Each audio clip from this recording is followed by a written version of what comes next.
Ok, muy buenos días a todos. Gracias por estar con nosotros en este evento importante que es el espacio dedicado a nuestros inversionistas que tiene como título Hablando con Inversionistas 1551 y en este día, primer día, 30 de junio, 10 de la mañana, tiene como subtítulo Startup y Transformación de Modelo de Negocio.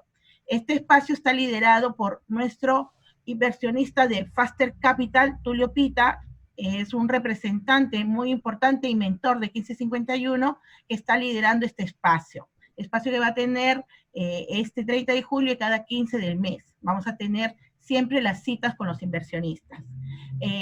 También Tulio ya va a dar presentación a nuestro invitado de hoy, que es Enrique de la Rica, director de SUNE, fundador, inversionista de inversor y formador de startup. Para esto voy a dar la bienvenida a nuestro director de la incubadora 1551, incubadora de empresas innovadoras, al doctor Jorge Luis Inche Midma, que está con nosotros, y le vamos a dar el pase para que pueda dar la presentación de nuestros invitados de hoy. Ingeniero Inche, a usted, su micrófono. Sí, muy buenos días con todos. Realmente este es un evento muy importante de conexión, ya que estamos aquí en la incubadora buscando pues esa sinergia de los startups para que puedan modelar sus negocios y hacer de que respondan a estas necesidades actuales de la pandemia en la cual nos encontramos. Necesitamos reactivarnos, necesitamos conectarnos y necesitamos posicionarnos. Es así que en esta oportunidad tenemos a Enrique de la Rica, director de SUNE, quien nos trae valiosas experiencias de Europa y del cual queremos también compartirlas aquí, adaptarlas, y eso es nuestro quehacer. Y por otro lado también a Tulio Pita, representante de Faster Capital, quien nos tiene pues interesantes opciones de cómo nosotros podemos interesarnos en este trabajo de búsqueda de inversiones. Y es así que queremos que ustedes, startups, se conecten con el mundo empresarial y empiecen a ser visibles en esta comunidad.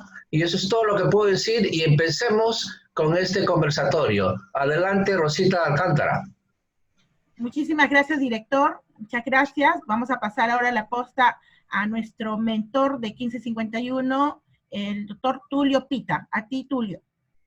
Buenos días a todos, esperando que estén bien. Yo solamente quiero recalcar el honor que me hace que Enrique de la Rica esté con nosotros.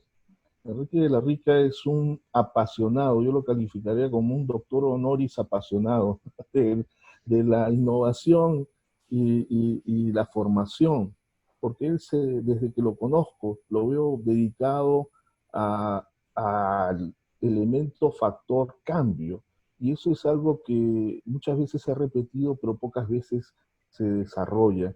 Enrique es hombre de información, de comunicaciones, licenciado en comunicaciones, también tiene un MBA, y sobre todo, lo más importante, ha participado como fundador de la Escuela de Negocios SUNE del País Vasco, que es una de las mejores de España y la mejor del País Vasco.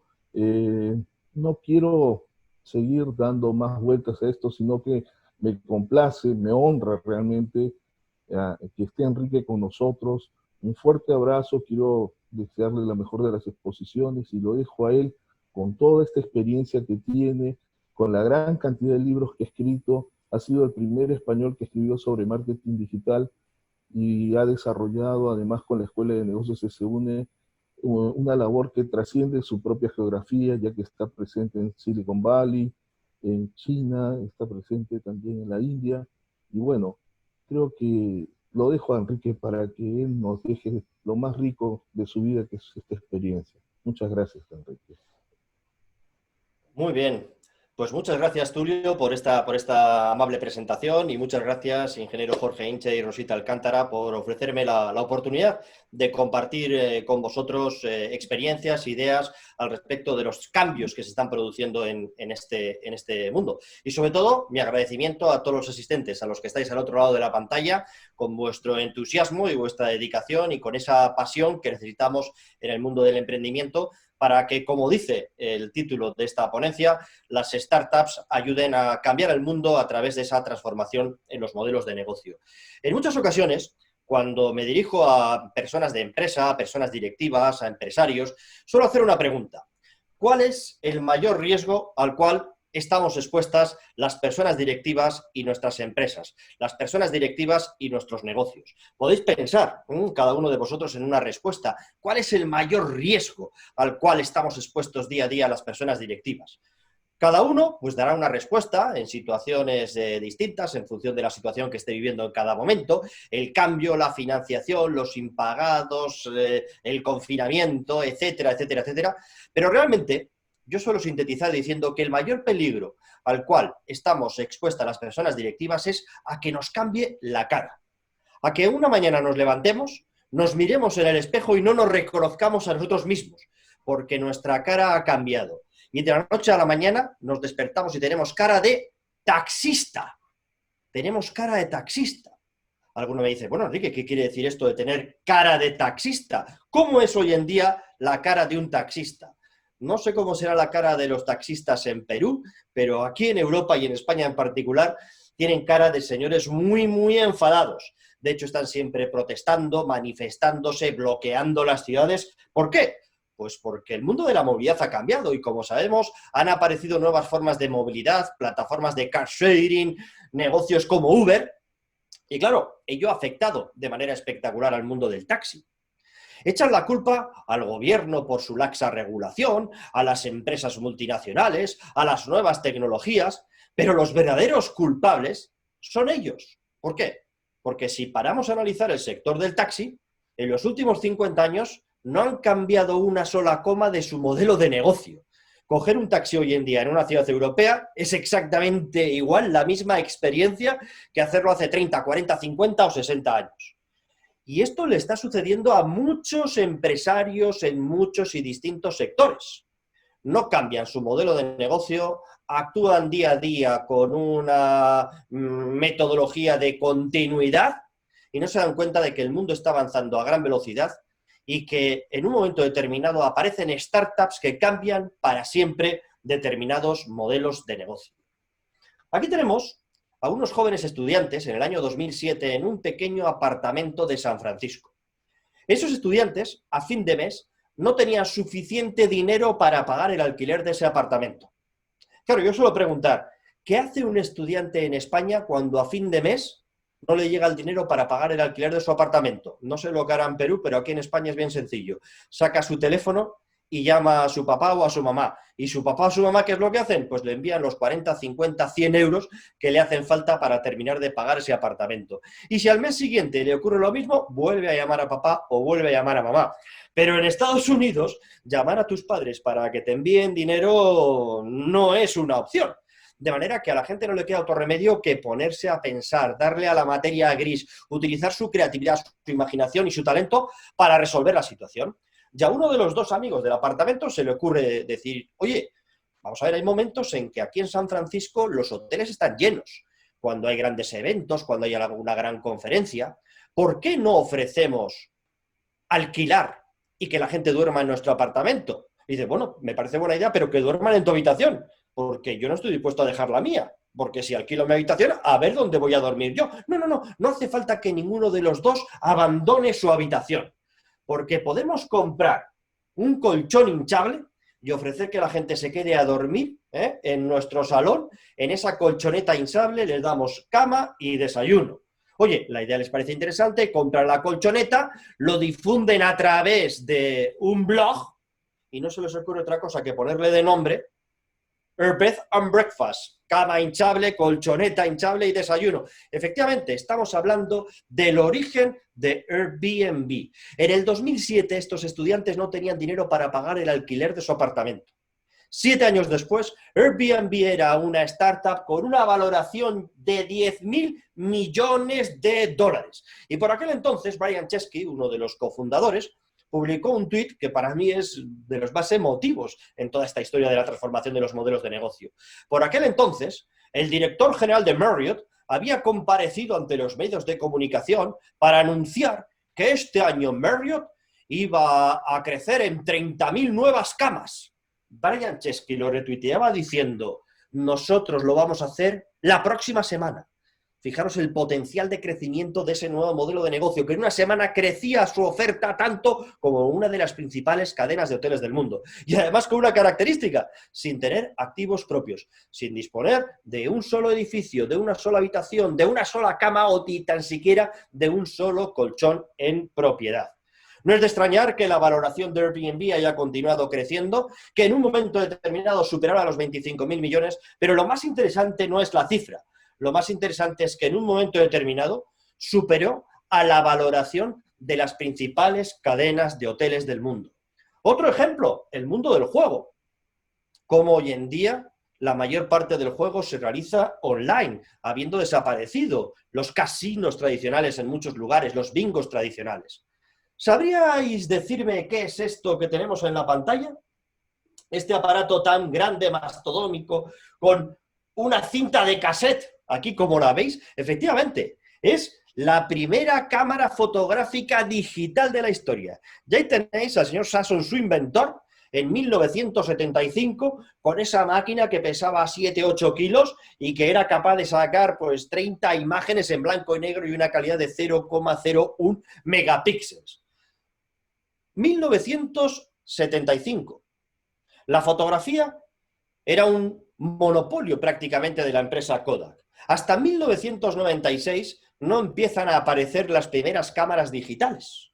Por aquel entonces, el 85% de las fotografías en papel del mundo pasaban por Kodak, o bien por sus máquinas de revelado, o bien por su papel fotográfico, o bien porque sus carretes o los carretes fotográficos que se habían utilizado eran de la propia compañía. Kodak era un gigante con 140.000 trabajadores en todo el mundo. Unos años después, la empresa entró en quiebra, 2012.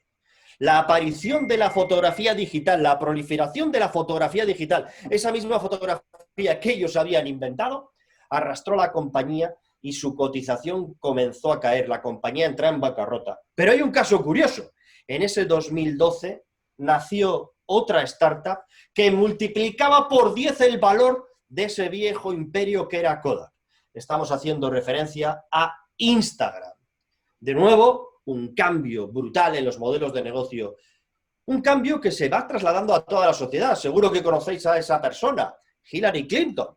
¿Qué podemos encontrar en este lado de la fotografía? Pues podemos imaginar periodistas haciéndoles preguntas, gente sacando fotografías. No, lo que nos encontramos ahora es a todo el mundo sacándose un selfie.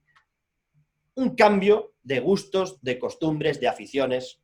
No es de extrañar que toda esta gente, el fundador de Uber, el fundador de Airbnb, el fundador de Instagram, ocupen las portadas de publicaciones como Forbes, donde se habla de las empresas más importantes del mundo, de los directivos de las empresas más importantes. Yo he hecho un pequeño ejercicio que ha sido volver atrás en el tiempo, regresar atrás en el tiempo. He hecho ese ejercicio y he regresado unos pocos años, a 2007. ¿Sabéis qué empresa ocupaba las portadas de la revista Forbes en 2007? No, no era ni Google, no era Amazon, era Nokia. Nokia era la empresa del momento en 2007. Era, vamos, la empresa de referencia en Europa, el líder de las telecomunicaciones, el líder de los teléfonos celulares. ¿Qué es hoy en día Nokia? Una empresa desaparecida. Y ojo, hace unos pocos años, hace 12 o 13 años, ocupaba las portadas de la revista Forbes diciendo The 1 Billion Company. The 1 Billion Customers Company, la compañía con 1.000 millones de clientes. Por aquel entonces, en 2007, Nokia había decidido entrar en un mercado que consideraba muy interesante, el de los navegadores. De hecho, realizó por más de 8.000 millones de dólares la adquisición de una empresa llamada Navteq, una empresa que tenía mapeadas pues, una serie de ciudades en Europa, aproximadamente 400.000 kilómetros de carreteras, y con ese sistema lo que nos daba es información no únicamente de rutas, sino también de atascos, de tráfico, etcétera, etcétera, etcétera. Claro, pero ¿qué pasó en el 2007? En el 2007 aquellos viejos teléfonos que todos utilizábamos empezaron a ser teléfonos antiguos porque Steve Jobs nos presentó el iPhone. Y el iPhone introducía Google Maps. Y ahí empezaron a hacer startups como Waze, una startup en la cual los usuarios van en su coche y van introduciendo información sobre atascos, sobre incidentes, sobre accidentes. En un momento determinado, Google adquirió Waze y sus 50 millones de usuarios. Y la historia de Nokia todos la conocemos, con sus teléfonos, con sus navegadores, una empresa que fue a la bancarrota. Probablemente reconozcáis a este caballero. Estamos hablando de principios de los 90, en ese despacho tan obsoleto, sencillo, diría hasta que rudimentario. Jeff Bezos. Efectivamente, en 1994 empezamos a hablar de una cosa nueva llamada comercio electrónico. Hoy en día recorres muchas ciudades de Estados Unidos y te encuentras esta imagen. Aquí tenemos malls, centros comerciales absolutamente en ruinas, abandonados, ruinas industriales, centros comerciales que hace 4 o 5 años estaban llenos de clientes, llenos de comercios, y hoy en día son una ruina industrial. Y de hecho se habla de un concepto que es el apocalipsis retail. El mundo del comercio también ha experimentado una transformación brutal, y de hecho hoy en día Amazon es la empresa que más vale del mundo, superando el trillón de dólares americanos, el billón de dólares europeo. Y de hecho, hoy en día, esa valoración de Amazon es superior a la de los 20 retailers, principales retailers estadounidenses juntos. Y no estamos diciendo que la supere, sino que la multiplica prácticamente por 3. Un cambio radical en el modo de consumo, en el modo de comercio. Aquí tenemos a una familia viendo la televisión en la década de los 60. Aquí la tenemos, la misma familia, otra familia distinta, viendo la televisión en la década de los 90. Y aquí tenemos la misma estampa, una familia viendo la televisión en el 2010. Hombre, sí, la televisión ahora es más planita, colgada en la pared. Ahora os pregunto, ¿cómo es una familia viendo la televisión hoy, en el 2020? Efectivamente, cada uno desde su dispositivo. Unos en el móvil, en el celular, otros en su iPad, otros en la tablet, otros en el ordenador. Y cada uno está viendo su programa favorito. En Netflix, en HBO, en Amazon Prime. Y ello ha supuesto un golpe espectacular en la línea de flotación de las cadenas de televisión convencionales, de los ingresos publicitarios convencionales. Las startups han destrozado también el mundo de la televisión convencional. Por eso yo me hice hace tiempo una pregunta. ¿Por qué mueren las empresas? ¿Por qué estamos viendo como gigantes intocables como Kodak, un imperio, cae? Gigantes como el caso de Nokia caen. Y como Blockbusters y otras muchas empresas han ido cayendo, o muchas de ellas están cayendo en estos momentos. Y la respuesta está en una fórmula matemática. ¿Por qué mueren las empresas? Lo podemos ver con esta fórmula matemática. Efectivamente, muchos de vosotros habéis dado ya con esta fórmula. Esta es la fórmula de la función exponencial. Una función en la cual vemos que a medida que se van añadiendo componentes, esta curva va girando y va teniendo un crecimiento prácticamente vertical. Hay una explicación muy sencilla de lo que es el crecimiento exponencial versus el crecimiento lineal. El problema es que las personas estamos acostumbradas a pensar en lineal y todo lo medimos de manera lineal. No tenemos un pensamiento exponencial. El pensamiento lineal es aquel, o la distancia lineal, o la medición lineal. Imaginemos que cada paso que damos avanzamos 1 metro. Cuando avanzamos un paso hemos avanzado 1 metro. Cuando avanzamos 2 pasos, 2 metros. 3 pasos, 3 metros. Y 30 pasos habremos dado 30 metros. Pero ahora imaginemos que en lugar de ser una distancia lineal, nuestros pasos son exponenciales. Damos pasos exponenciales. Y ello significa que el primer paso nos avanza 1 metro, pero el segundo va a avanzar 2 metros. Y el tercero va a avanzar 4 metros. Y el cuarto va a avanzar 8 metros. Eso es el crecimiento exponencial. ¿Ello qué significa? Si con 30 pasos lineales avanzamos 30 metros, con 30 pasos exponenciales, ¿sabéis cuántos metros habríamos recorrido? Habremos dado la vuelta a nuestro planeta 26 veces. Esa es la fuerza y la magia del concepto exponencial. Pues bien, ¿Qué tiene todo esto que ver con el mundo de los negocios? Esa exponencialidad hoy en día se aplica al mundo de la tecnología. Fijaros, esta es en estos momentos la curva exponencial más importante. La capacidad tecnológica. Hoy en día tenemos microprocesadores que aumentan la capacidad de computación continua y constantemente. Y esos nuevos computadores, la computación cuántica, los nuevos microprocesadores, el nuevo software que trabaja sobre ese hardware específico, es la que está permitiendo la proyección y el avance de la inteligencia artificial, de la algoritmia, etcétera, etcétera. Todas esas tecnologías son las denominadas tecnologías exponenciales. Y vuelvo a la pregunta, ¿por qué mueren las empresas? Las empresas mueren porque piensan en lineal, piensan en la tecnología desde una perspectiva lineal. ¿Cómo mejoro mis procesos? ¿Cómo optimizo mis procesos? Utilizando la tecnología actual. Que ojo, tecnología actual significa tecnología de hace 6 meses o hace 3 años. Pero así piensan las empresas. ¿Cómo cojo tecnologías de hace 6 meses o de hace 3 años para optimizar hoy mis procesos? Mientras que hay otras personas que cuando piensan en la tecnología, piensan de manera exponencial.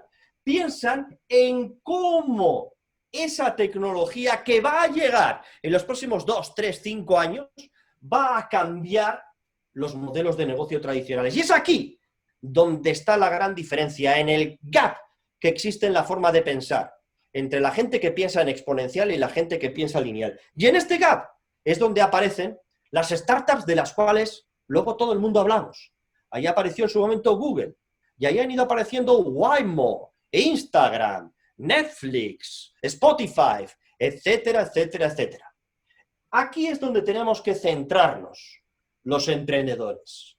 Hay mucho emprendedor que piensa también en lineal y piensa en utilizar tecnologías que conocemos y dominamos hoy y que están accesibles hoy en el mercado para optimizar los procesos de empresas convencionales.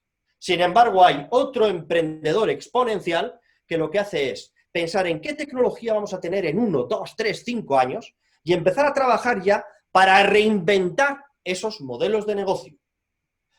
En el ámbito de la sostenibilidad, en el ámbito de las nuevas ciudades, en el ámbito de la nueva movilidad, en absolutamente todos los sectores se va a producir en esta década una disrupción espectacular, no vivida jamás en la historia, ni de las empresas ni de la tecnología.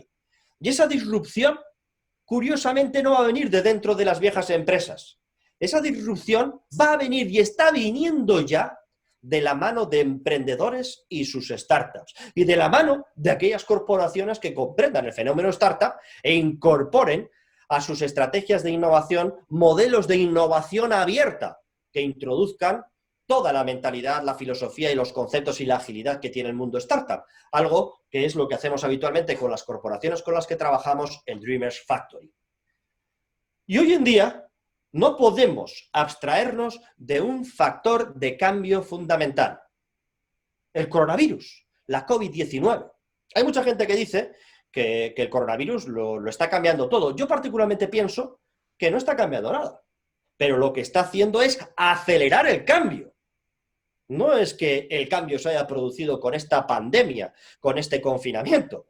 Lo que ha venido a hacer la pandemia es acelerar un cambio que ya se estaba produciendo años atrás.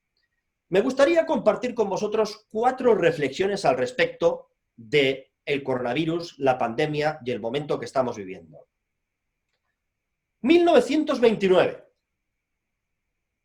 ¿Os acordáis? Caída espectacular, Viernes Negro, Jueves Negro fue primero en la Bolsa de Nueva York, Viernes Negro, y ya el lunes siguiente, en octubre, vino el gran batacazo, caída de Wall Street. Aquello provocó que contablemente muchas empresas pasaran a valer cero y millones de personas, tanto en Estados Unidos como en el resto del mundo, perdieron su puesto de trabajo. La crisis, el crack del 29. 1939, 1 de septiembre, Hitler invade Polonia y da comienzo la Segunda Guerra Mundial.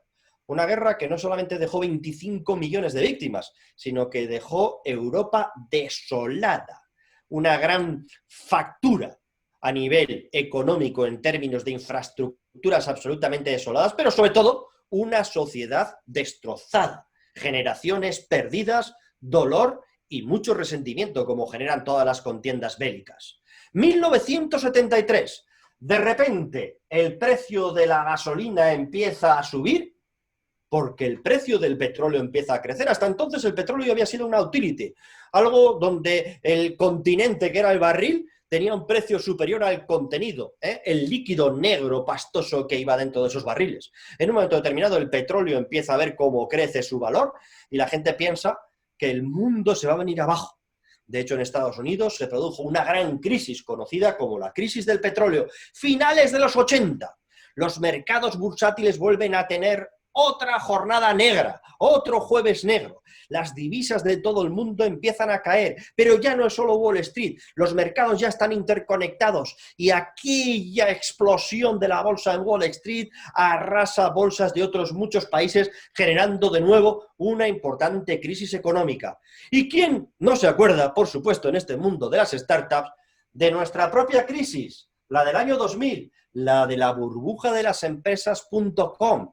Cuando esos valores que habían ido creciendo en el Nasdaq y en la bolsa neoyorquina, en un momento determinado, ¡pum!, explota y empiezan a desaparecer muchas de esas empresas.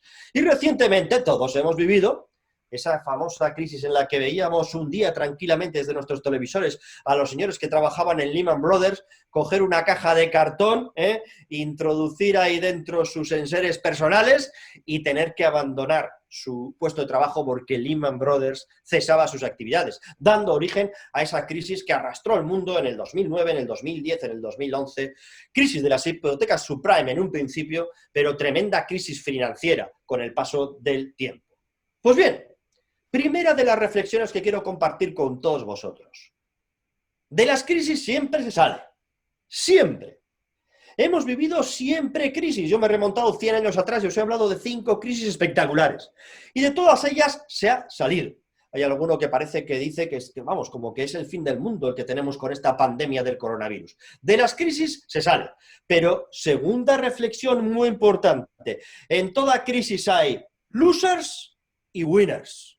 Y de lo que hagamos ahora va a depender en que nos convirtamos en perdedores o que aprovechemos esta oportunidad y nos convirtamos en winners, en vencedores. Seguro que conocéis a los amigos de la fotografía. Es una imagen de 1975, Paul Allen y Bill Gates, en la fundación de Microsoft. Porque efectivamente, la crisis del petróleo provocó un caos en Estados Unidos. De hecho, empezaron la gente empezaron a subir los precios de las propiedades en los downtowns porque la gente pensaba que no se iba a poder vivir en las afueras de las ciudades porque iba a ser tan caro desplazarse, la gasolina iba a ser tan cara que nadie podría moverse al centro de las ciudades. Pensaban que el petróleo iba a destrozar la sociedad y el modo de vida estadounidense. Pero, amigos míos, eso no sucedió, sino además todo lo contrario. Surgió la industria de la microinformática. Apple, IBM empezó a desarrollar microordenadores, surge la industria del software, se generó una oportunidad. Y exactamente lo mismo después de aquella crisis de finales de los 80, principios de los 90, divisas, mercados bursátiles que caen, empieza a aparecer una cosa nueva llamada Internet y surgen nuevos negocios, surge American Online, surge Amazon de la que hemos hablado anteriormente, surge eBay y luego llega la crisis de las .com. Pero después de esa crisis es cuando nacen dos de las empresas que más valen hoy en día en el mundo. Ahí nace Facebook, ahí nace Google y, por supuesto, en esa misma crisis de Lehman Brothers, en los años 2008-2009, levantaron su primera ronda de financiación empresas como Airbnb o empresas como Uber. Surgen nuevos modelos de negocio, surge WhatsApp, surge Spotify, surge Dropbox. Por lo tanto, de las crisis se sale. Pero es que además las crisis generan interesantes oportunidades para los emprendedores y en este caso para las startups. Esta imagen la hemos visto mucho en los últimos tiempos, es una imagen de 1918, la pandemia de la llamada gripe española que acabó con 50 millones de personas. Pero el mundo no se vino abajo después de 1918 y 1919. Llegaron la década de los 20. ¿Y cómo se conoce a la década de los 20? la conocemos como los felices años 20. Ahora hay mucho pesimismo, mucho miedo, pero realmente estamos en la antesala de una nueva década de los 20, una década de felicidad, de cambio, de transformación. Y gran parte de ese cambio va a venir de la mano de emprendedores como los que me estáis escuchando y de sus startups. Porque sí, el coronavirus es peligroso y el coronavirus va a acabar con los viejos dinosaurios de nuestra economía. Esas empresas que no saben reaccionar, que en estos momentos están paradas, aletargadas, que están esperando a que llegue la vacuna. Esas empresas son las que se va a llevar por delante esta pandemia. ¿Por qué? Porque cuando tenemos un entorno de cambio y de incertidumbre como el actual, los peces pequeños se acaban comiendo a los peces grandes. Porque los peces pequeños son rápidos, ágiles y flexibles. Y esos peces pequeños somos nosotros, los emprendedores y las startups. Y quiero finalizar con algunas ideas para esas startups que quieran aprovechar este gran momento de oportunidad que tenemos. Fue el gran Albert Einstein el que dijo que las crisis son una bendición, porque en las crisis se genera un cambio. El ser humano utiliza su creatividad, su inventiva, su imaginación para realizar importantes transformaciones. Y ese es el momento que muchos estábamos esperando, el momento actual, un momento en el cual se va a producir un importante cambio en todos los niveles, una aceleración del cambio, como decía anteriormente.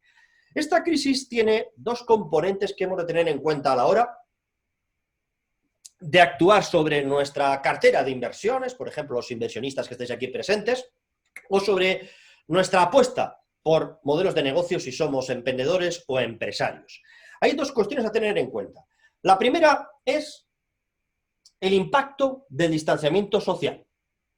Vamos a vernos obligados, al menos durante un tiempo, más largo del que muchos creen, a un cierto distanciamiento social, que en países como, por ejemplo, España, se ha determinado una distancia de 1,5 metros.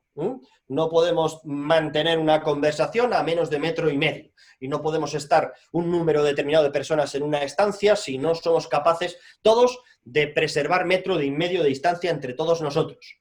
Y la otra característica es el nivel de digitalización.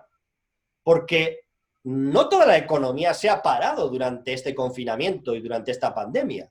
Hay sectores que han crecido su actividad un 300, un 400%. Y son aquellos sectores que tenían un alto impacto, o un alto nivel, en este caso, perdón, de digitalización. De hecho, nosotros empleamos una fórmula para analizar la sensibilidad de cada empresa y de cada negocio y de cada sector, donde vemos que la recuperación del negocio va a estar estrechamente relacionada con esos dos ejes. Es decir, con el impacto del distanciamiento social y con el nivel de digitalización. Y tenemos una matriz, empleamos una matriz que, como veis, tiene esos dos ejes. Por un lado tenemos el nivel de digitalización de la empresa o del sector y, por otro, el impacto del distanciamiento social. Hay zonas verdes, zona naranja y zonas peligrosas que son las zonas rojas. Por ejemplo, una zona verde. En una zona verde, o la zona más verde, por decirlo de alguna manera, es la zona en la cual encontramos la economía, lo que llamamos la economía del confinamiento, ¿no? Hemos tenido a toda la gente confinada en sus casas, sin poder salir de ellas, pero la economía no se ha detenido. Ha habido negocios donde el distanciamiento social no les ha afectado gracias a que tienen un alto nivel de digitalización. Por poner un ejemplo, el mundo del entretenimiento, HBO, Amazon Prime, Netflix, el entretenimiento digital ha visto cómo se ha multiplicado su tráfico, su número de clientes. Las empresas de comunicaciones. Voy a poner un ejemplo. Estamos trabajando con una plataforma que es Zoom. Esta plataforma, fijaros en la gráfica, espectacular. En la pandemia ha multiplicado de manera brutal su número de usuarios y su valor en bolsa.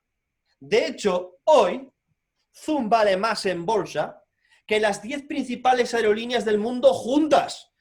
Bien, es cierto que por un lado hemos visto cómo Zoom ha crecido en valoración, en usuarios, mientras que las aerolíneas están prácticamente en bancarrota porque llevan semanas sin apenas hacer volar sus aviones. Son los grandes ganadores. Empresas como Zoom, telecomunicaciones, etcétera, etcétera. En el centro, ¿a quién tenemos? Pues aquellos que les afecta en un nivel medio el distanciamiento social y que no tienen un elevado nivel de digitalización. Fundamentalmente aquí está todo lo que se llama the Consumer Packaged Goods Economy. las empresas que venden productos envasados, los retailers que distribuyen esos productos, las tiendas, los comercios. Bueno, si tenéis cualquier establecimiento dedicado a estas cuestiones, la estrategia es clara. Online to offline strategy. No podemos depender únicamente de las ventas físicas, porque no sabemos cuánto va a durar ese distanciamiento social. Y no sabemos si va a volver a venir un rebrote o no vendrá un rebrote. No sabemos cuándo llega la vacuna. Por lo tanto, tenemos que tener un perfecto equilibrio entre nuestras ventas físicas en el retail tradicional y una estrategia acelerada de comercio electrónico de venta online. Y, por supuesto, desarrollar todo lo que es el delivery. Y ahí hay dos grandes oportunidades para todo tipo de emprendedores. Todos aquellos que os guste el mundo del comercio electrónico, etcétera, etcétera, ayudar a todas las empresas del sector retail a que desarrollen una estrategia online to offline. Y por otro lado, aquellos que os guste el mundo de la logística, resolver todo ese problema del delivery. Por supuesto, hay sectores donde el distanciamiento social no afecta y el nivel de tecnología es bajo. Son sectores industriales, construcción, agricultura, pesca. Aquí lo que hace falta es minimizar el posible impacto de todo esto, digitalizando cuanto más procesos mejor. En el mundo de la industria, transformándose hacia modelos de industria 4.0, en el mundo de la construcción, hacia modelos BIM, y en el mundo de la agricultura, de la pesca, etcétera, etcétera, creciendo el direct to consumer. Nosotros hemos trabajado con muchas empresas aquí en España que han decidido prescindir del canal retail tradicional.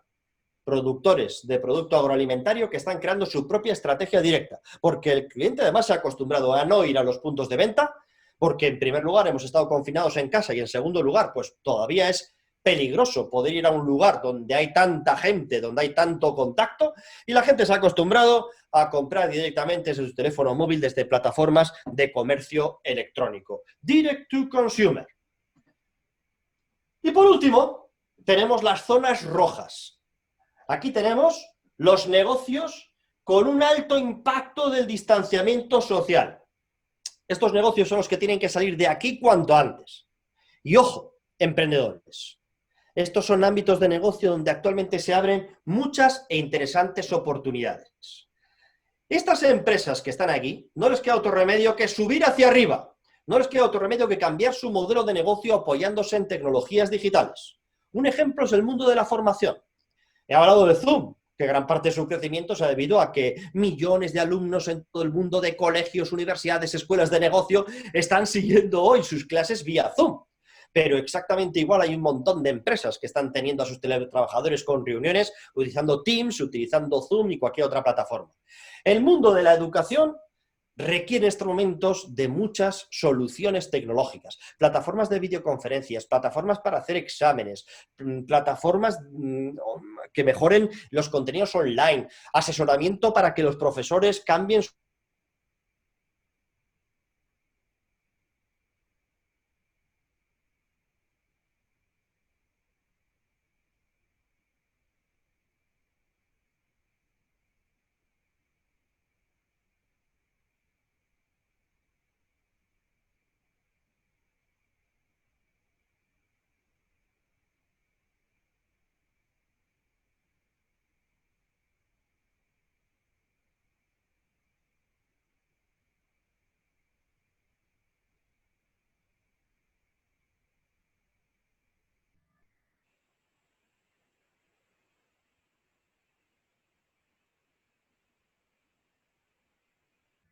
Un momento, creo que se fue la señal en España. Un momento, por favor, vamos a ver lo que pasó.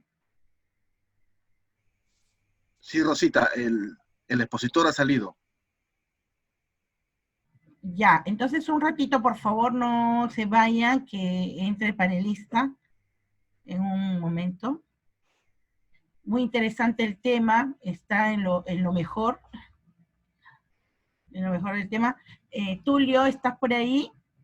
Sí, yo me encuentro aquí. Qué bueno, Tulio. Hay bastantes temas interesantes que nuestro mentor Ricardo Enrique de la Rica está dando unos temas muy, muy interesantes sobre las oportunidades que esta pandemia nos está dando.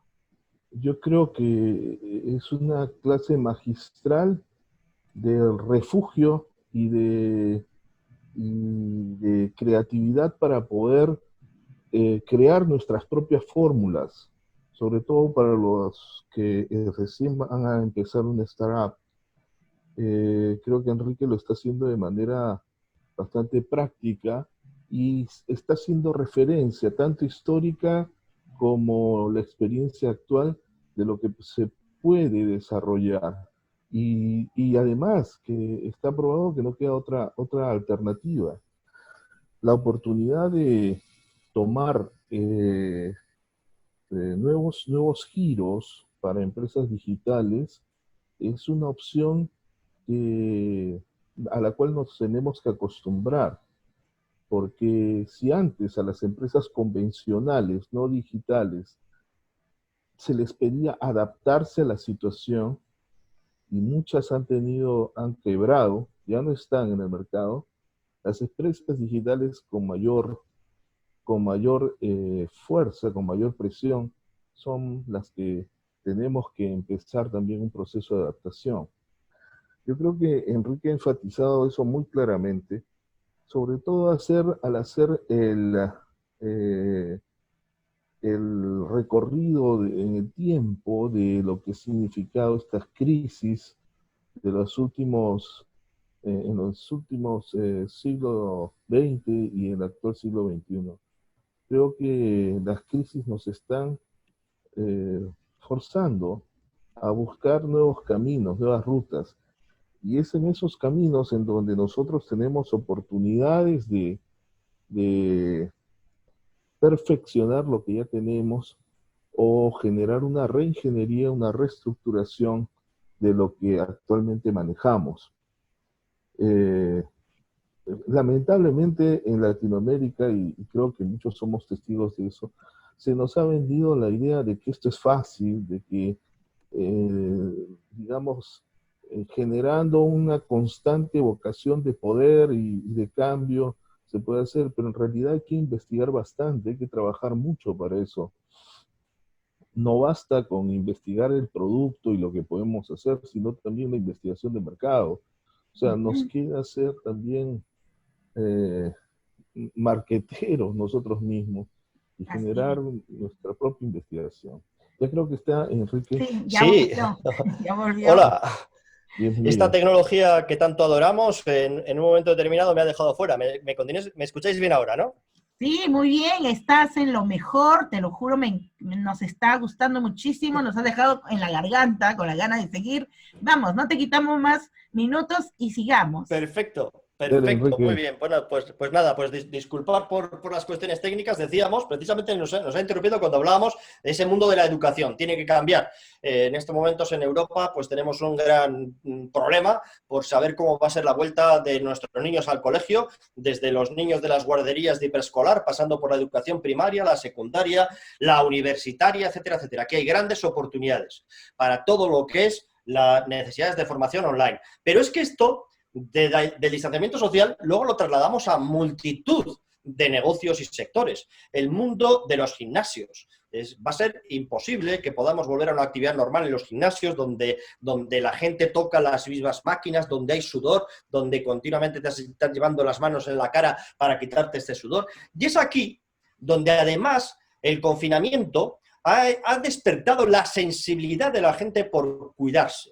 Probablemente porque ha estado mucho tiempo en casa, encerrado, comiendo demasiado, pero la gente ha empezado a preocuparse más por su salud. Y han surgido muchos emprendedores con plataformas para ayudar a la gente a hacer ejercicio físico y ejercicio mental, espiritual, buscando el well-being, buscando la salud de las personas. Una gran oportunidad para emprendedores. Y, por supuesto, todo lo que tiene que ver con la salud y la tecnología. Consultas telemáticas por parte de los médicos, ambulatorios y hospitales virtuales, todo eso es una oportunidad de negocio espectacular. Y, por supuesto, algo que ya lo venía siendo, el mundo de las fintech, el mundo de la banca online, medios de cobro y pago que superen a los tradicionales, al dinero que circula de mano en mano y, por extensión, a métodos que estaban asociados al dinero convencional. Y, por último, tenemos a esa economía que está ahora en completo shock. Estos son los aeropuertos de medio mundo, las pistas convertidas en aparcamiento de aeronaves. Y esto va a seguir siendo así durante mucho tiempo. Estos negocios están tocadísimos. Exactamente igual sucede con el mundo de la gastronomía. Dicen, sí, hemos puesto unas mamparas protectoras, pero claro, cuando tú vas a un restaurante no vas únicamente a alimentarte, vas en busca de una experiencia, un ambiente, una conversación, disfrutar de la experiencia global. Y esto está afectando a millones de establecimientos en todo el mundo, cerrando restaurantes, ya no por el confinamiento, sino porque es imposible que puedan soportar su estructura de costes fijos con el actual modelo de distanciamiento social. Peluquerías, etcétera, etcétera, etcétera. O el mundo de los espectáculos deportivos. El fútbol ha vuelto a Europa, primero fue la Bundesliga alemana, recientemente la Liga de Fútbol española, pero es muy triste ver un partido de fútbol con un estadio vacío. No es fútbol, parece cualquier otra cosa. El mundo de los deportes, acostumbrado a grandes espectadores, está muy tocado. Por cierto, ¿alguien sabe cuál fue la última victoria de Fernando Alonso? Sí, en la IndyCar, recientemente, hace 2 semanas. Pero Enrique, pero si en Estados Unidos no hay Indy, pero lo que tenemos son carreras virtuales. Tenemos el mundo de los eSports, carreras virtuales en la que los propios pilotos de Fórmula 1 compiten entre sí, competiciones de jugadores de fútbol con el FIFA en la PlayStation. El mundo de los eSports ha hecho furor. Y ojo, es un mundo en crecimiento constante. Ya lo estaba antes de la pandemia y esta pandemia lo ha acelerado. Grandes oportunidades en ese mundo. O en el mundo del espectáculo. Hoy hemos conocido una noticia, que probablemente la hayáis escuchado también en Perú, y es la quiebra, la bancarrota del Circo del Sol, que despide a más de 3.800 trabajadores y tiene que realizar una urgente reestructuración financiera, porque todos sus espectáculos están parados. Todos estos negocios del espectáculo tienen que pivotar hacia un mundo virtual. Probablemente alguno sepa quién es este DJ, uno de los más famosos, Marshmello. Ya antes de la pandemia, hace un año, Marshmello dio un concierto en un mundo virtual que es Fortnite. Hacia ese modelo de negocio tenemos que ir pivotando también en el mundo del espectáculo. Negocios virtuales, espectáculos virtuales y muy ligados a los mundos virtuales donde los millennials pasan horas, horas y horas. Máxime en un momento como el actual, en el que tenemos esa alarma sanitaria, esa pandemia por todo el mundo. La realidad aumentada, los mundos virtuales también son áreas de negocio en el cual los principales inversores están poniendo en estos momentos sus puntos de mira para apostar por startups. Voy a finalizar con el que es para mí el gurú más importante del momento actual. Aquí lo tenéis, probablemente digáis, no conozco ese gurú, no sé si es un gurú tecnológico, no sé si es un gurú del blockchain, de las tecnologías exponenciales, de las inversiones en startups, a lo mejor no le conocéis por su imagen, pero seguro que le reconocéis por su frase. Nuestro amigo dijo, no son las especies más fuertes las que sobreviven, tampoco son las especies más inteligentes las que sobreviven. Las especies que sobreviven son aquellas que tienen mayor capacidad para adaptarse al cambio. Y amigos míos, cambio como el que nos toca vivir hoy, pocas veces hemos tenido en la historia reciente de la humanidad. Es el momento del cambio. Y aquí no van a sobrevivir ni los más inteligentes, ni los más fuertes, ni los más grandes, sino aquellos que tengan más flexibilidad y mayor capacidad de adaptación. Y esas características, ¿dónde las identificamos? Sobre todo en el ecosistema startup. Por lo tanto, es tiempo de cambio, es tiempo de startup. Muchas gracias y ahora Rosita y Tulio a vuestra disposición para contestar a todas las preguntas que queráis. Vale, Enrique, felicitarte, agradecerte por tremenda exposición, sobre todo por la capacidad de resumen que has tenido a costa de todo, espectacular, espectacular. El cambio es lo único constante. ¿Alguna vez cambiará el cambio? ¿O nosotros podemos cambiar el cambio? Yo creo que el gurú más importante que Charles Darwin fue Heráclito, ¿no? Cuando dijo que el cambio es lo único constante. Hemos de tener en cuenta que eso va a seguir siendo así, pero añadiríamos la versión Heráclito 2.0. El cambio va a ser cada vez más vertiginoso y va a ser cada vez más rápido y de unos efectos cualitativos mayores. Por lo tanto, sigue siendo una constante, pero esa constante se acelera de manera exponencial, como decíamos anteriormente. Perfecto.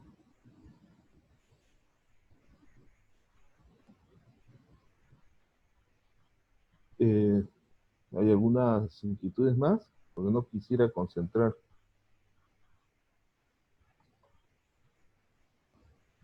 Sí, hay algo que caracteriza mucho a los peruanos, que son medios orientales, hablan poco, pero hacen mucho, ¿ah? Muy bien, es que ahí Darwin tiene razón, ¿no? Los que más se adaptan, y ahora acá estamos para poder dar adelante las preguntas. Y tenemos acá a Giancarlo Carrión, quien quiere hacer una pregunta a los panelistas. Voy a darle la voz, a ver, vamos a ver, cambiar espectador. A ver, ¿deseas cambiar la? No, un ratito, que estoy yo también. Hola, hola. ¿Sí? ¿Escuchas? Vale. Sí. ¿Qué tal? Sí. Antes que nada, agradecer esta impecable presentación. Ha sido genial poder ver el pasado. Y como dijo Churchill, si no me equivoco, si quieres saber el futuro, tienes que conocer el pasado. Y para mí esto ha sido muy motivante. Me siento con todas las herramientas necesarias para poder sacar mi startup adelante. Y quería hacer una consulta referente a eso. ¿Cuál sería la recomendación ahora, en estas circunstancias en las que nos encontramos, para que uno pueda levantar capital? El modelo de negocio que yo tengo netamente es educación, y lo que hago es hacer que los alumnos puedan conocer su historia nacional por medio de audio tridimensional. Y lo pueden hacer desde sus casas, lo pueden hacer desde sus techos, lo pueden hacer desde sus salas, no necesitan ir al colegio para conocer su historia. Entonces, ¿cómo haría yo? ¿Cómo podría hacer para poder levantar capital? ¿Cuál es la ruta que me recomendaría para poder desarrollar mi emprendimiento, mi startup?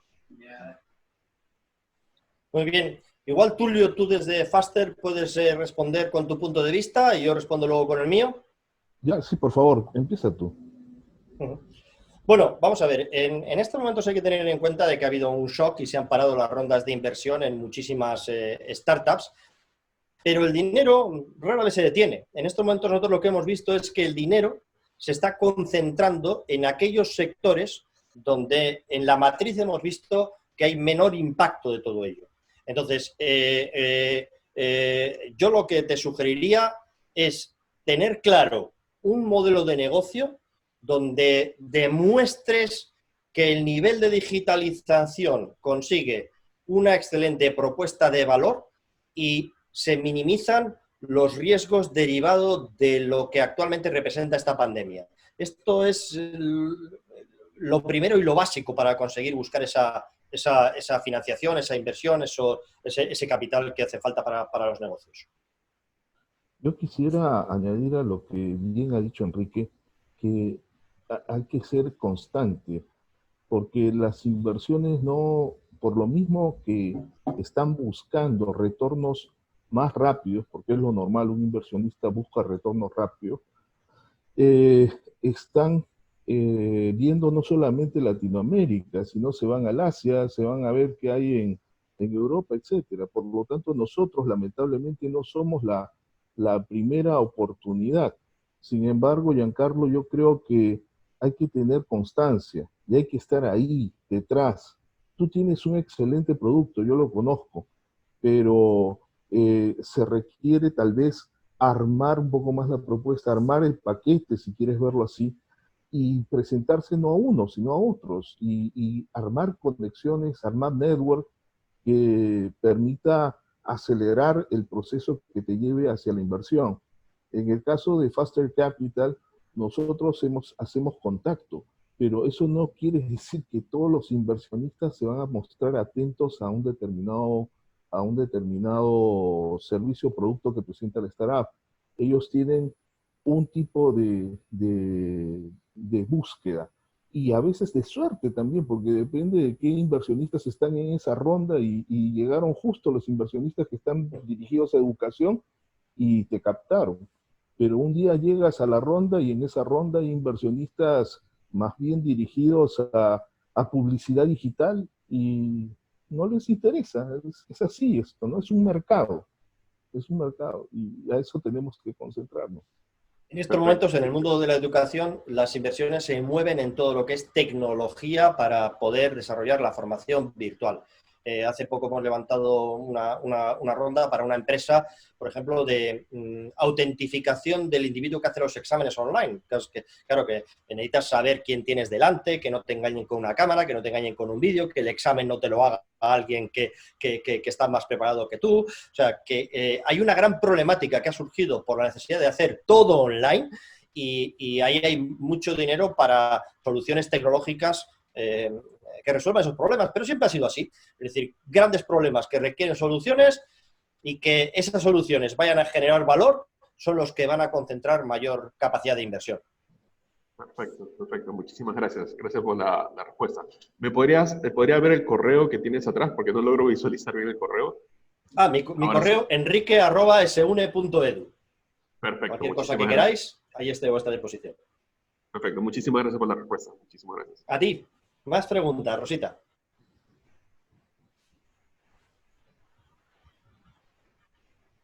Creo que hay preguntas en el chat, si no me equivoco.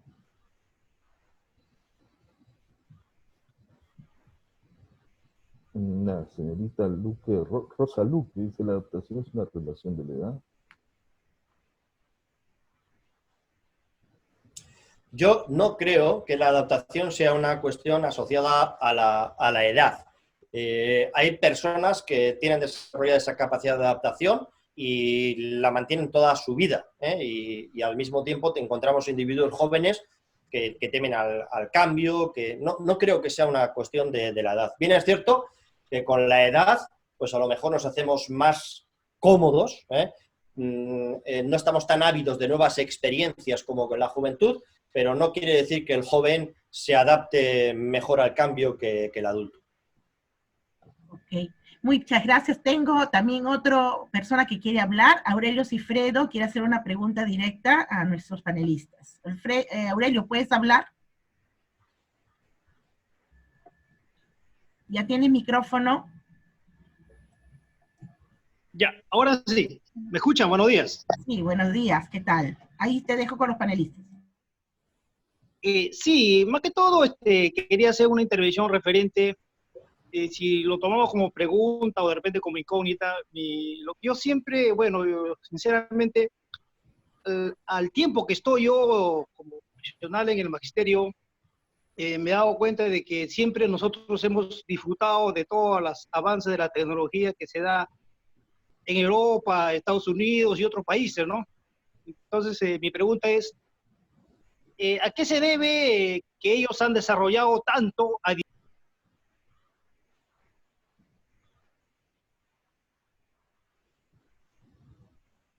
Sí, imagino que... Así es. Se cortó. Un análisis que... Gracias. Sí, bueno, se nos ha cortado, pero yo creo que lo que preguntabas es a qué se debe que los avances tecnológicos pues, procedan de otras latitudes, ¿no? Yo creo que hay varios componentes. Uno es cultural y que viene muy asociado a el cambio y el riesgo, ¿no? Es decir, en Estados Unidos hay una dimensión distinta de lo que es cambiar, de lo que es arriesgar, de lo que es acometer nuevas experiencias, y ello hace que tanto las empresas como los consumidores sean más innovadores. Un consumidor que acepta mejor los cambios anima a que las empresas se atrevan más a hacer cosas nuevas, ¿no?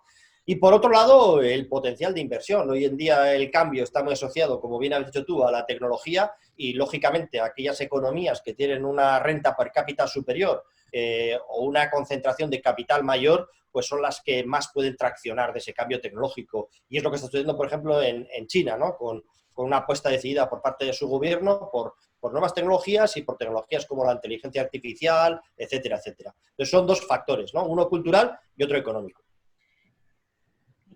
Entonces llegamos en todo caso llegamos a la conclusión de que sus gobiernos se preocuparon muchísimo por sus ciudadanos. Bueno, en el caso de China, el rol del gobierno es fundamental. Es decir, es un sistema político distinto al que tenemos en Europa o en Estados Unidos, y allí el rol del gobierno es fundamental. Y además ahí el gobierno sabe que si quiere continuar recibiendo el apoyo por parte del pueblo, pues tiene que haber esa reciprocidad. En el caso de Europa y Estados Unidos, el rol del gobierno no es tan importante, pero sí es necesario, ¿no? Es decir, necesitamos el desarrollo de infraestructuras tecnológicas que muchas veces no están en manos ni de las empresas privadas ni de los ciudadanos lograr hacerlo, y por tanto el apoyo institucional es importante como facilitador, ¿eh? como creador de ese contexto. Esa es la perspectiva más europea. Y luego tenemos la estadounidense, donde ahí sí que el rol del gobierno probablemente no sea tan importante. Ahí hay un tejido empresarial muy dinámico, un tejido académico también muy vinculado al mundo empresarial, con una gran proyección del talento y de los centros tecnológicos, los centros de investigación y laboratorios hacia el mundo corporativo en las empresas, y allí quizá el rol del gobierno sea menor, ¿no? Pero en todo caso, lo que es importante es que el gobierno no estorbe, ni dificulte, ni ponga trabas, ¿no? Que es lo que he visto en algunos países. Muchísimas gracias, Aurelio. Voy a pasar no sé, de responder, Enrique, sí. No, solamente añadir de que la historia económica del Perú y de América Latina lamentablemente se caracteriza por tener gobiernos adversos al riesgo. O sea, con temor de no continuar con el poder, a veces se excluyen de hacer importantes inversiones o importantes proyectos, y eso es lo que siempre ha caracterizado a los gobiernos de América Latina y particularmente al de Perú. Perfecto. Muchas gracias, Aurelio. Acá tenemos otra pregunta. ¿Qué métricas consideran los inversionistas al tomar decisiones para poder dar una inversión a una startup? Bueno, las métricas son importantísimas, pero cada sector, cada modelo de negocio tiene sus propias métricas. O sea, por ejemplo, el mundo del SaaS, Software as a Service, ¿no? Pues ahí se basan mucho en métricas asociadas con la tasa de crecimiento de usuarios, la tasa de retención y fidelización de usuarios. O sea, cada sector tiene sus propias métricas. Y lo que tiene que hacer el emprendedor es entender ese idioma, de saber qué quiere el inversor en términos de métricas, y si quiero su dinero tengo que trabajar en base a esas métricas. No tengo que ir por un sentido contrario, un ritmo contrario. Yo me he encontrado muchos emprendedores que tienen métricas lamentables y siempre dicen, ya, pero tenemos esto otro, pero tengo un equipo, pero lo que estoy haciendo va a conseguir. Amigo mío, las métricas son importantes y lo que tienes que hacer es, en determinadas fases, cuando necesitas la inversión, ser muy orientado a esas métricas. Y como te decía Rosita, cada sector pues tiene sus propias métricas en cada momento. No es lo mismo, por ejemplo, sectores biotecnológicos, donde estamos hablando de medicamentos que tienen un retorno de la inversión a largo plazo, que modelos de comercio electrónico, que tienes que conseguir la rentabilidad rápido, porque de lo contrario, con márgenes tan estrechos, pues no vas a poder recuperar tu inversión. Cada sector tiene sus métricas. Por eso los que pretenden ganarse una inversión, ganar un inversionista, las startups, tienen que investigar previamente quiénes son los que componen los inversionistas, quiénes son. O sea, hay que averiguar sobre esos grupos. A veces no investigamos y tenemos problemas. Hay una fórmula que funciona, siempre y cuando no seamos los pioneros, ¿no? Es decir, cuando vemos que una empresa de nuestro sector levanta una importante ronda de financiación, en ese momento hemos conseguido dos datos importantísimos. Uno es la valoración, cómo se está valorando, cómo el inversor valora ese negocio, que es una gran duda muchas veces en el emprendedor de la startup. ¿Cuánto vale mi startup? ¿Cómo la valoro? Entonces, cuando se produce una ronda importante en una empresa de tu sector, de tu competencia, pues tienes más claro cuál puede ser la valoración de tu negocio. Y segundo, enseguida deduces y dices, bueno, si han invertido tanto dinero en esta empresa con estas métricas, pues voy a ver cuán diferentes son las mías y cómo me tengo que adaptar a lo que les ha gustado a los inversores. Si yo demuestro que tengo métricas similares o incluso mejores, me va a resultar mucho más fácil convencer al siguiente inversor. diciendo, mira, oye, que tu competidor, el fondo de inversión tal, invirtió 30 millones de dólares en esta compañía con estas métricas y yo te estoy presentando unas métricas que mejoran un 5% las de esa empresa, o al revés. Oye, son unas métricas que están al 25% por debajo de esa, pero es una manera o una orientación que te puede servir a ti para determinar cuánto vale mi compañía, ¿no? Es un momento importante cuando invierten en tu competidor. Hay mucha gente que dice que se desespera y dice, qué mala suerte, han invertido en ellos. Pero para mí es un momento positivo para cualquier startup, porque nos da unos criterios tangibles sobre los cuales apoyarnos. Muy bien, acá tenemos otra pregunta que dice, ¿qué entidades o asociaciones se dedican a realizar rondas de inversiones en Perú? ¿Y con qué frecuencia realizan estos eventos? Tulio. Bueno, a ver, la verdad, yo me dedico a una representación cuyas rondas están afuera, están específicamente en Dubái. De lo que tengo entendido, aquí está el grupo Movistar, que tiene el capítulo Guaira Perú, con el cual desarrollan rondas. El Estado también desarrolla rondas que promueven, inclusive sé que 1551 mantiene una relación con esta promoción del Estado con el Ministerio de Industria. Particularmente en Latinoamérica, incluyo Perú, no existen muchas rondas económicas financieras. En realidad hay que buscarlas, hay que salir a rastrillar. No esperen, o sea, tal vez me odien por lo que voy a decir, pero no esperen a que el Estado genere una ronda o a que venga la gente a darles una ronda, tienen que buscarla. Nosotros, lógicamente, los que promovemos, en mi caso, una representación de una organización que busca startups, no, de repente, el tipo de inversionistas que hay en este startup, de repente no va a ser de todos los rubros con los que ustedes están manejando. Entonces, la recomendación es salir a buscarla. Sí, perdón. Sí, yo añadiría también, Tulio, perdona, añadiría a lo que estás comentando, que muchas veces las startups ponen foco en formarse en tecnología, en marketing, pero es importante que el emprendedor aprenda a buscar dinero, que se forme en ese campo, en el fundraising, cómo levantar dinero. No hace falta hacer un máster para ello, pero hay mucho blog, mucho libro interesante que te ayuda a aprender a buscar ese dinero. Y como dice Tulio, no te quedes en casa, sal a buscarlo, ¿no? Y utilizando herramientas online muchas veces se puede encontrar esas rondas de inversión. Claro, hay que tener cuidado, eso sí, ¿no? O sea, hay que investigar, digamos, de corazón, con profundidad, porque pueden haber situaciones, entre comillas, de secuestro, donde pueden capturar tu idea y, lógicamente, generar un benchmarkeo, algo parecido, y se llevan tu idea. Lo importante es buscar rondas serias. Hemos visto hace poco, Enrique, con el confinamiento que hay, que mucha gente está siendo invadida por hackers en sus cuentas bancarias. Y lamentablemente han habido gente que ha salido muy mal.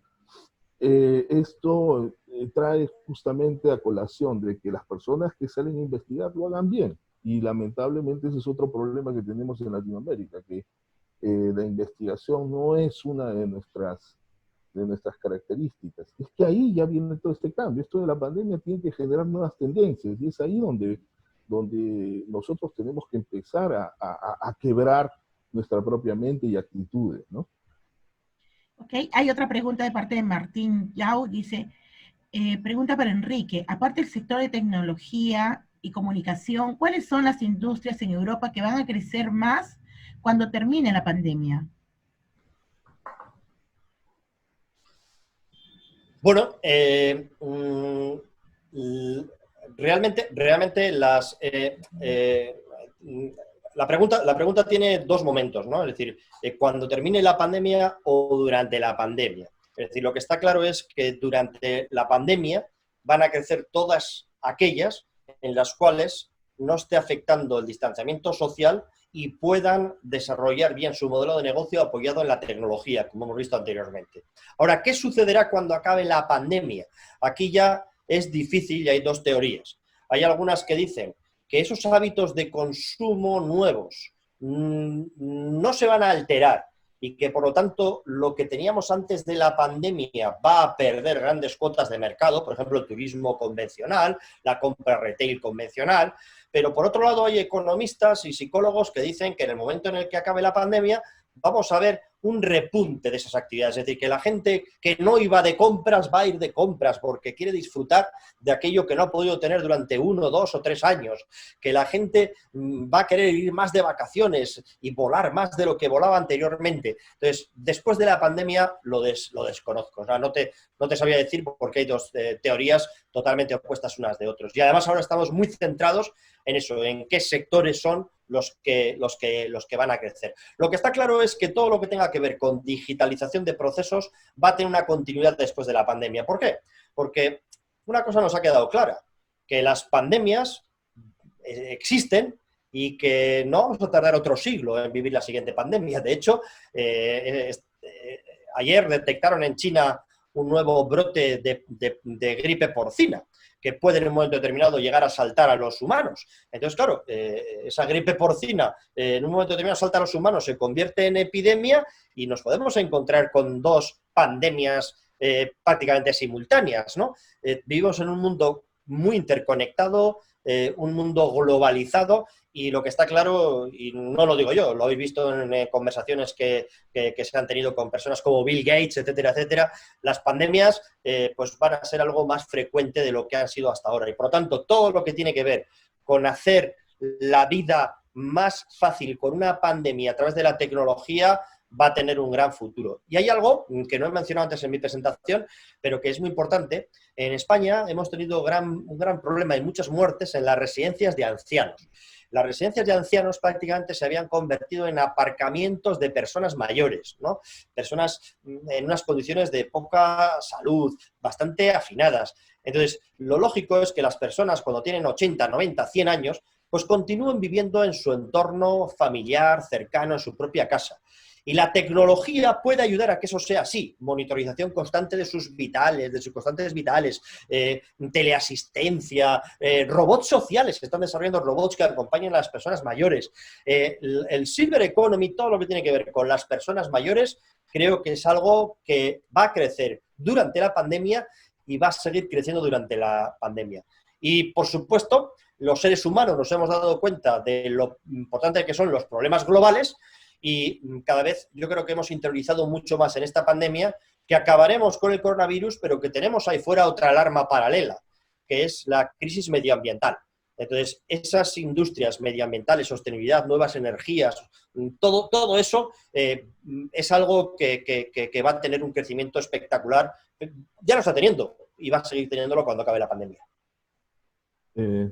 Quiero saludar a la persona que te ha hecho la pregunta, que es uno de los directores de la comunidad del centro de la organización de inversionistas en inmobiliarias en Estados Unidos, de inmobiliarios asiáticos en Estados Unidos, con sede en Boston. Y espero tenerlo de exponente, de expositor también en algún momento. Muchas gracias por la pregunta, Martín.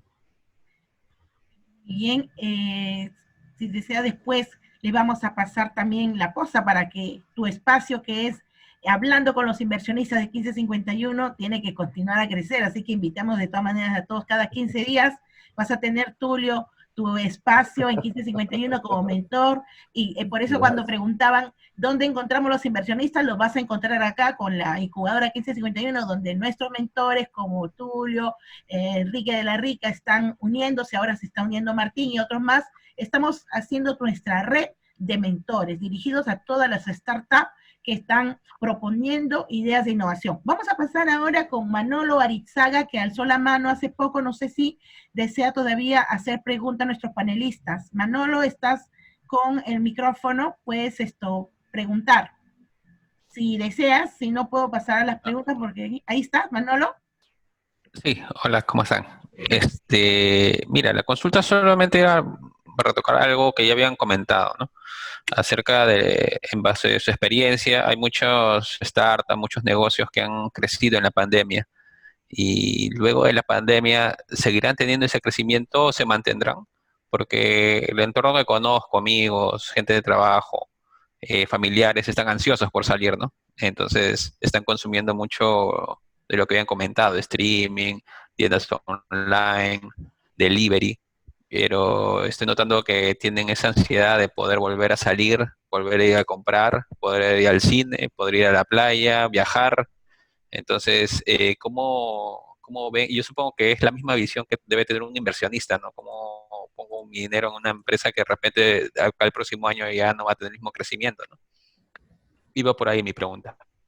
Bien, y un poco Manolo, en la respuesta anterior lo indicábamos, pero quizá añado un componente, y es que en estos momentos pues estamos coexistiendo diferentes generaciones, generaciones analógicas y generaciones digitales, ¿no? Los millennials, la generación Z y los que venimos de las X, Y del siglo XX, ¿no? Entonces sí, esas personas pues estamos deseando volver a hacer nuestro modo de vida convencional, pero si te paras a pensar, muchos millennials durante el confinamiento lo que han hecho es hacer la misma vida que venían haciendo hasta ahora. Lo que pasa que lo hacían desde casa, pero es que antes, cuando tú veías a los chavales jóvenes sentados en la plaza de cualquier ciudad, pues estaban todos con sus teléfonos móviles, uno al lado de otro, con las tablets, sus compras ya las venían haciendo por Amazon y por plataformas digitales. Entonces, yo creo que todo esto va a continuar creciendo. Y pese que a una parte de las personas volvamos a querer disfrutar de restaurantes, de playas, etcétera, etcétera, por otro lado tenemos esa generación que va a seguir traccionando de esos modos de consumo digitales. Pero como decía anteriormente, pues son diferentes teorías y verdaderamente pues nadie puede afirmar cuál de las dos tendrá más factibilidad. Sí, comparto lo que dice Enrique. Creo que acá es una incertidumbre. Y, o sea, estábamos caminando bien abrigados en un invierno fuerte, imagínate caminando por la nieve, y no sé, de un momento a otro nos quedamos desnudos. Así que tenemos que tomar alternativas a eso, ¿no? De repente quizás lo primero que hay que hacer es ubicar un lugar en donde nosotros podamos reinventarnos. Esto no, nadie lo va a solucionar, y menos de manera... Yo sí que te añado la perspectiva desde la escuela de negocios. O sea, nosotros estamos actuando como si no se volviera a producir un retorno masivo a las aulas. Es decir, nosotros consideramos que sí que va a seguir existiendo el aula física, determinado tipo de reuniones, pero nuestra visión es que ese cambio que se estaba produciendo, la pandemia lo va a acelerar y nuestro modelo de negocio ha pivotado ya y no repivotará. Es decir, lo que éramos en febrero del 2020 no lo vamos a volver a ser jamás. Es decir, aunque tengamos mañana la vacuna y para enero del 2021 podamos volver a la vieja realidad anterior a la pandemia, no lo vamos a hacer, porque hemos decidido pivotar nuestro modelo de negocio y continuar en esa dirección. Bien, es cierto que volveremos a tener pues una cierta actividad presencial, pero nuestro foco está puesto en otro modelo de docencia más orientado hacia esas generaciones millennials que ya se están graduando hoy en día en las universidades. Perfecto. Hay otra pregunta. ¿Qué nos recomiendan para que los trabajos de investigación y los investigadores universitarios puedan promover la innovación? Bueno, es decir, yo siempre he sido un apasionado admirador del trabajo de los investigadores en las universidades. He encontrado auténticos genios en las universidades y más que una recomendación para ellos, mi recomendación es para los que están fuera de esos laboratorios, que atraviesen esas barreras, esas puertas, se muevan por esos campus universitarios, porque ahí tenemos el talento que puede ayudar a transformar nuestro modelo de negocio, ¿no? Entonces, en cierta manera, lo que tenemos que hacer es la gente de empresa llegar más a esos investigadores. Pero, por otro lado, el consejo para el investigador sería, pues vamos a hacernos más visibles, vamos a utilizar los medios que tengamos a nuestro alcance para hacer más visible nuestra investigación fuera de nuestro ámbito de influencia, porque diremos, bueno, ya publicamos papers, sí, pero lo hacemos en revistas científicas, ya acudimos a simposios y congresos, sí, pero donde acudimos los mismos investigadores que están haciendo lo mismo pero en diferentes universidades, entonces vamos a utilizar medios de todo tipo, digitales, canales en YouTube, en Twitch, donde sea, etcétera, para hacer más visible nuestro trabajo, ¿no?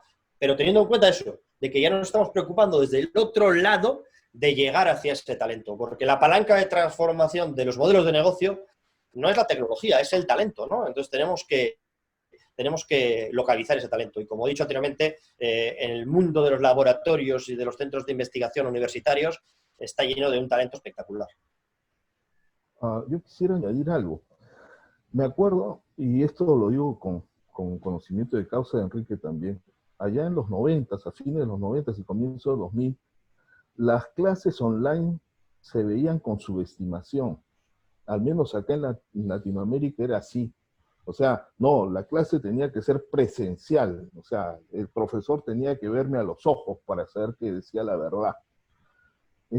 Y esto ha cambiado y muchas universidades en Latinoamérica están a punto de quebrar, algunas lamentablemente las privadas, otras se están reconvirtiendo, y es en esa reconversión lo que observo, porque parte de mi experiencia laboral ha sido también como autoridad universitaria, es que lamentablemente muchas autoridades en Latinoamérica son de pensamiento anacrónico.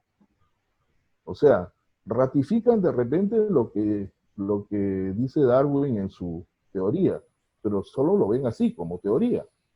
Ahora, en la práctica, es donde nosotros tenemos que empezar a quebrar esas estructuras, pero lamentablemente el orgullo, la soberbia y otros efectos por ahí, la vergüenza quizás, de reconocer que estas tecnologías son irruptoras, atrevidas, hasta malcriadas, son ya una realidad. Y van a ser más, porque cuando ya podamos tener hologramas a bajo precio, vamos a estar como en Star Wars, viendo a la persona más de cerca y con gran capacidad de realismo. Entonces, creo que tal vez el mayor cambio que se sugiere a las autoridades universitarias y de otras organizaciones es que empiecen a votar las ideas y los orgullos falsos que han creado de estas instituciones, no una universidad, sino un colegio donde lamentablemente el orgullo envanecía y no había capacidad para nuevas propuestas. Nosotros, los que hemos sido disruptores, malcriados y vistos, subestimados por estos grupos, mantenernos en nuestra humildad, en esa humildad que permite apreciar las cosas mejor y que no disminuye a nadie, y seguir constantes, porque es así.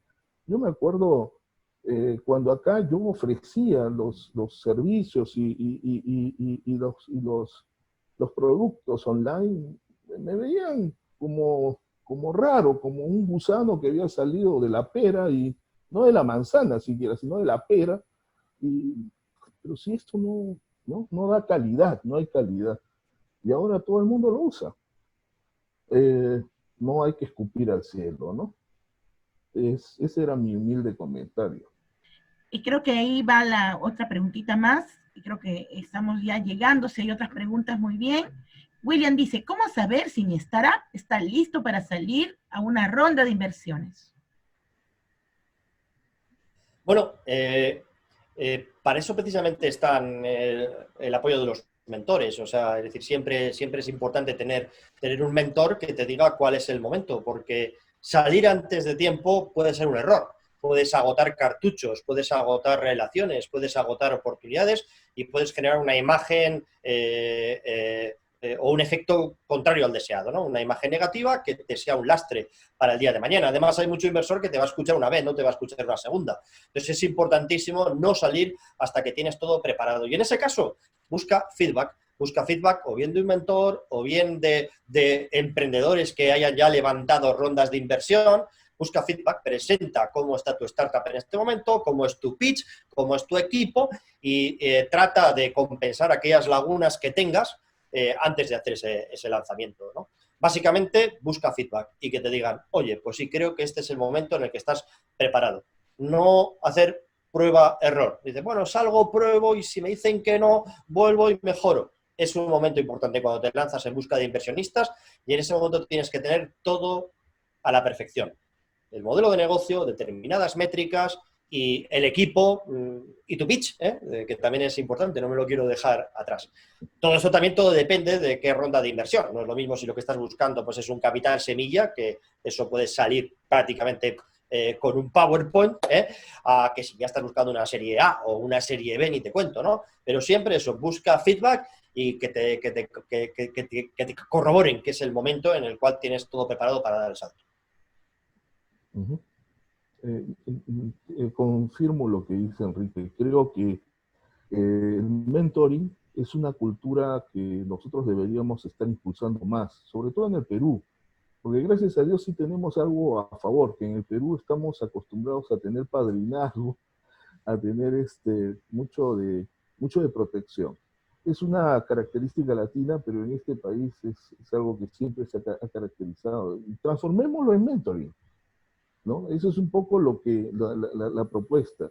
Y tal vez, nuevamente repito, la constancia es la mejor herramienta para tus actitudes. Actitudes de frustración puedes tenerlas, pero no te pueden durar mucho tiempo. Actitudes de envidia no te las recomiendo, porque eso es un suicidio. Actitudes más bien como constructivas, que vayan a buscar lo bueno y admirando lo bueno, tomando lo bueno de otros, eso es importante. Y luego también es importante, o sea, no ir simplemente con un business plan, porque hay muchos emprendedores que te vienen con un business plan. O sea, llega con un mínimo producto viable que ha sido testado, ten algunas métricas, de lo contrario te puede resultar muy difícil. O sea, mínimo producto viable, métricas, equipo y argumentos para que el inversor diga, no es solo una buena idea, sino que detrás de esa idea está el equipo que la va a hacer crecer y que va a hacer que la inversión que yo dedique a este negocio se multiplique por 8, por 10 o por 20, ¿no? Entonces, eso es importante también.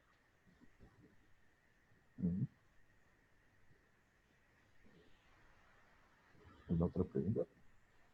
Genial. Entonces vamos a ir también avisando a todos los participantes que este espacio de Conversando con los Inversionistas, Tulio, lo vamos a tener un poquito más a menudo, porque hay muchas dudas todavía que nuestras startups tienen.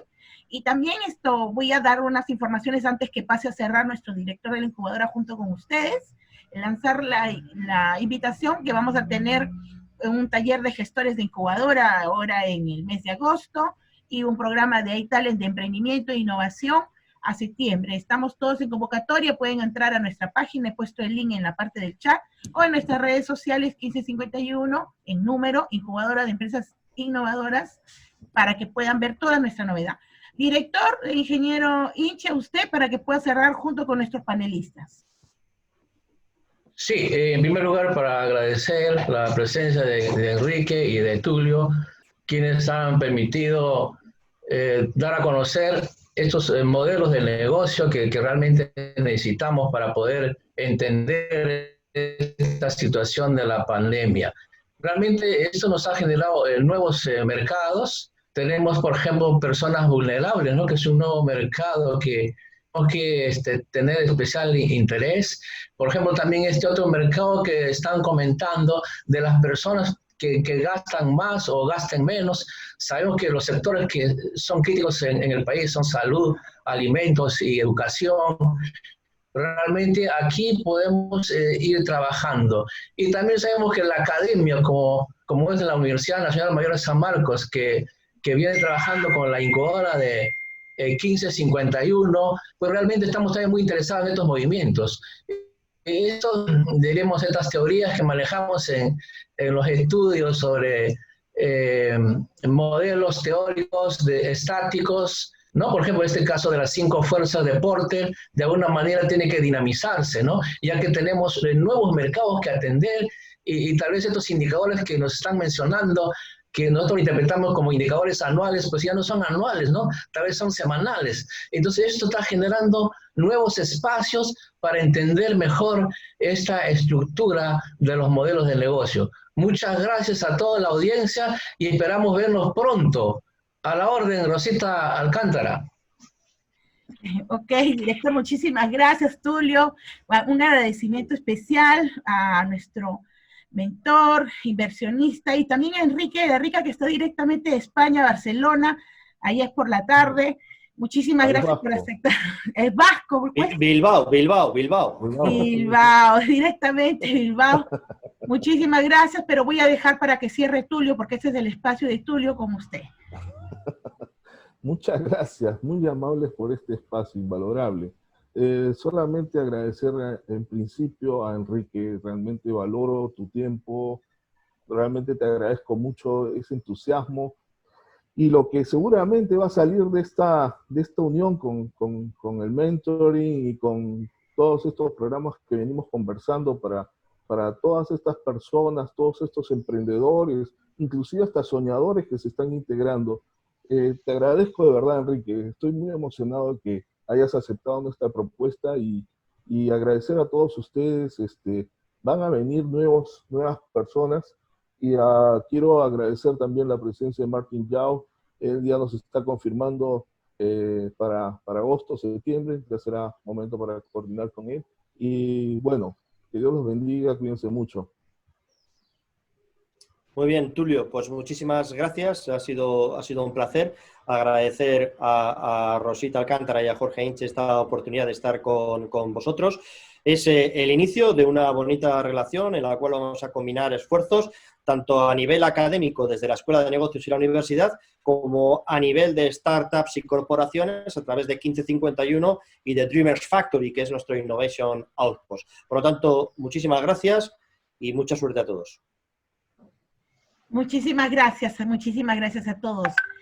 Cualquier información, tienen el link de la página web. Muchos están pidiendo información de cómo vamos a encontrar a los inversionistas, cómo voy a hacer mi emprendimiento de startup, quiero pasar a Delay Talent a Light Project.